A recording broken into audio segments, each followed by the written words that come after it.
రాష్ట్రపతి నిల్చుంటే ప్రధాని కూర్చోవడం ఏంటి? భారత మాజీ ఉప ప్రధాని బీజేపీ సీనియర్ నేత ఎల్కే అద్వానీకి ఇవాళ రాష్ట్రపతి ద్రౌపది ముర్ము భారతరత్న పురస్కారం అందజేశారు. అయితే పురస్కారం ప్రదానం సందర్భంగా ప్రధాని మోడీ ఎల్కే అద్వానీ కుర్చీలో కూర్చొని ఉండగా ముర్ము మాత్రం అంటే రాష్ట్రపతి ద్రౌపది ముర్ము మాత్రం నిల్చొని ఉన్నారు. ఈ ఫోటో నెట్టింట వైరల్ అవుతుంది.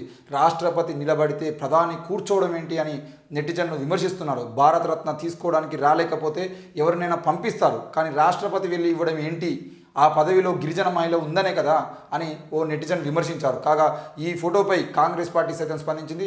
ఒక పక్క భారతరత్న ప్రదానం, మరోపక్క భారత రాష్ట్రపతికి అవమానం అని సోషల్ మీడియాలో పోస్ట్ చేసింది. మొత్తానికైతే క్లియర్గా కాంగ్రెస్ పార్టీ విమర్శ చేసిందని కాదు, కానీ రాష్ట్రపతి అనే వ్యక్తి ఎవరైతే ఉంటారో ఆయన ఈ దేశానికి ప్రథమ పౌరులుగా ఉన్నటువంటి వ్యక్తులు ఎవరైతే ఉంటారో వాళ్ళని కాదని ఈరోజు ఎల్కే అద్వానీ కోసం మీరు భారతరత్న ఇంటికి తీసుకుపోయడమే దిగజారిపోయారని అర్థము.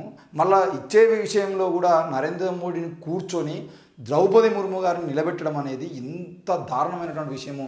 ఇక మాట్లాడడం అంటే చాలామంది ఏ కామెంట్ పెట్టుర్రా అంటే నువ్వు బీజేపీని తిడతాను, బీజేపీ నేతను అంటే తిట్టకపోతే ఇక ఊళ్ళల్లో ఈ విషయం తెలిసి అంటే ఊళ్ళల్లో నోట్ల ఉంచుతారు అవసరమైతే. బీజేపీని తిడతాను, బీజేపీ ప్రభుత్వంలో అధికారంలో ఉన్నటువంటి పార్టీ ఏదైతే ఉందో ఆ అధికారంలో ఉన్నటువంటి పార్టీ చేసేటువంటి అక్రమాలు అరాచకాలు ఈరోజు కాంగ్రెస్ రాహుల్ గాంధీ చేస్తారా పాలన? రాహుల్ గాంధీని తిట్టడానికి రాహుల్ గాంధీ రేపు పొద్దుగా అధికారంలోకి అయితే రాహుల్ గాంధీ కూడా ప్రశ్నిస్తారు. ఇవాళ నరేంద్ర మోడీ అనే వ్యక్తి చేసేటువంటి అరాచకాలు ఏవైతే ఉన్నాయో ఆ అరాచకాలకు సంబంధించిన విషయంలో వీడియోలు పెడతా ఉంటే ఒక్కొక్కడు శుద్ధపూస ముచ్చట్లు మాట్లాడుకుంటూ కామెంట్లు పెట్టుకుంటూ తిడతా ఉంటారు. మరి వీళ్ళు చేసేది ఏంది? ఈ లంగ పనులు దొంగ పనులు చేసేవి కాకుండా కనీసం గౌరవం కూడా ఇచ్చేటువంటి పరిస్థితుల్లో కూడా ఈరోజు గౌరవం ఇచ్చేటువంటి సిచ్యువేషన్ కూడా లేకుండా చేస్తున్న పరిస్థితుల్లో తిట్టకపోతే ఏం చేస్తారు? నరేంద్ర మోడీకి తెలియదా?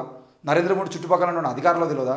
భారతరత్న తీసుకుపోయి ఇచ్చుడేంది అని చెప్పేసి అక్కడనే స్టాప్ చేయాల్సింది పోయి తీసుకుపోయిన తర్వాత స్వయంగా రాష్ట్రపతి గారు చేతులు పెట్టుకుని ఇట్లా పెట్టుకుని నిలబడ్డారు.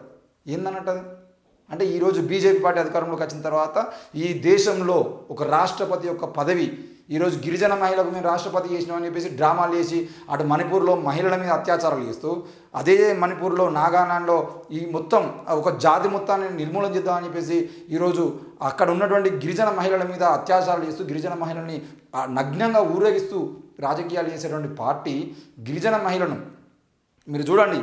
ఎప్పుడైనా కూడా వాళ్ళు చేసేది ఏంటి అని అంటే దళితుల్ని ప్రధాని చేస్తారు, దళితుల మీద ఊచకోత వస్తారు.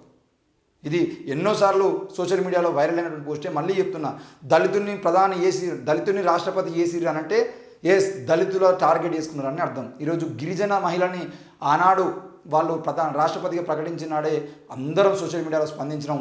ఈసారి రాష్ట్రపతిగా ద్రౌపది ముర్ము అనే గిరిజన మహిళను చేస్తున్నారంటే ఈ దేశంలో గిరిజనులను టార్గెట్ చేసుకున్నది బీజేపీ పార్టీ అని చెప్పేసి దేశవ్యాప్తంగా ఈరోజు మణిపూర్ కానీ ఎక్కడ కానీ ఈరోజు కూడా తెలంగాణ రాష్ట్రంలో కూడా గిరిజనుల పరిస్థితులు ఎట్లా ఉన్నాయి, గిరిజనుల మీద దాడులు ఎట్లా ఉన్నాయి. ఈరోజు ఖమ్మం జిల్లాలో జరిగినటువంటి గిరిజనులకు సంబంధించిన విషయంలో, పోడు భూములకు సంబంధించిన విషయంలో జరిగినటువంటి దాడి ఏదైతే ఉందో వీటన్నిటినీ కూడా బీజేపీ పార్టీ వెనుకాల నుండి నడిపిస్తుంది. ఏమనంటే గిరిజనులు ఏమన్నా తిరగబడితే, గిరిజనులు ఒకవేళ ప్రభుత్వం మీద ధర్నాలు రాస్తారోకలు వేస్తే రాష్ట్రపతి చేసినటువంటి ఘనత మాది అని చెప్పేసి సిగ్గు లేకుండా చెప్పుకున్నటువంటి పార్టీ ఏదైనా ఉన్నదంటే అది బీజేపీ పార్టీ. గిరిజన మహిళకు ఈరోజు మీరు రాష్ట్రపతి పదవి ఇచ్చినప్పుడు ఆ రాష్ట్రపతికి సొంతంగా నిర్ణయాలు తీసుకునే అధికారం ఇచ్చినా మరి? ఈరోజు రాష్ట్రపతి ఒకవేళ దేశంలో అత్యంత గొప్ప పదవిలో ఉన్నటువంటి వ్యక్తి రాష్ట్రపతి కనుక నిజంగానే గిరిజన జీవితాలు బాగు చేయాలనుకుంటే ఆమెకు ఒక నిమిషం పట్టదు. ఒక ఫైల్ మీద సంతకం పెట్టి ఇది ఆర్డినెన్స్ జారీ చేస్తున్నా అని చెప్పేసి గిరిజనులకు సంబంధించిన జీవితాలు బాగు చేసే విధంగా నిర్ణయాలు తీసుకుంటుందంటే తీసుకోలేదు. ఆమెను ఒక బొమ్మలాగా పెట్టడం జరిగింది. అట్లాంటి బొమ్మల్ని పెట్టడం అనే సంస్కృతియే మనకద్దు. గిరిజన మహిళకు మీరు రాష్ట్రపతి ఇవ్వడమైనా లేదంటే రేపు ప్రధానమంత్రిని చేయడమైనా ఏం చేసినా కూడా ఆమె సొంతంగా నిర్ణయాలు తీసుకున్న పరిస్థితిలో ఉన్నప్పుడే వాళ్ళకు పదవులు ఇవ్వాలి. మీరు దళితుల్ని రాష్ట్రపతిని చేస్తారు, గిరిజన మహిళను రాష్ట్రపతి చేస్తారు, అవసరమైతే ముస్లిం అయినట్టు రాష్ట్రపతిని చేస్తారు. ఎవరిని చేసినా మీరు రాష్ట్రపతిని చేస్తారు తప్ప వాళ్ళని పని చేయలేరు. ఇది ఈ దేశంలో బీజేపీ చేసిన పాలన. మీరు కనీసం నరేంద్ర మోడీ కన్నా తెలివి ఉండాలి కదా.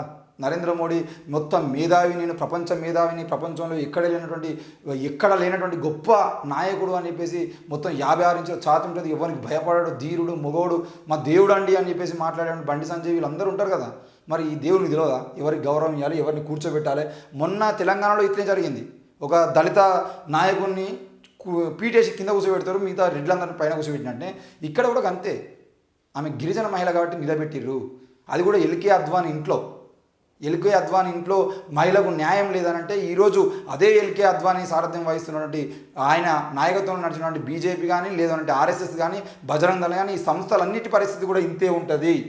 మహిళలకు సముచిత న్యాయం ఉండదు. కేవలం వాళ్ళని పేరుకు మాత్రమే ముందర బొమ్మలుగా పెడతారు, వెనకాల మాత్రం వాళ్ళ పదవి వాళ్ళ పరిస్థితి ఈ విధంగా ఉంటుందనే విషయాన్ని ప్రతి ఒక్కరు అర్థం చేసుకోవాల్సిన అవసరం ఉంది. కాంగ్రెస్ పార్టీ విమర్శ చేస్తుందంటే కాంగ్రెస్ పార్టీ విమర్శ చేయదా?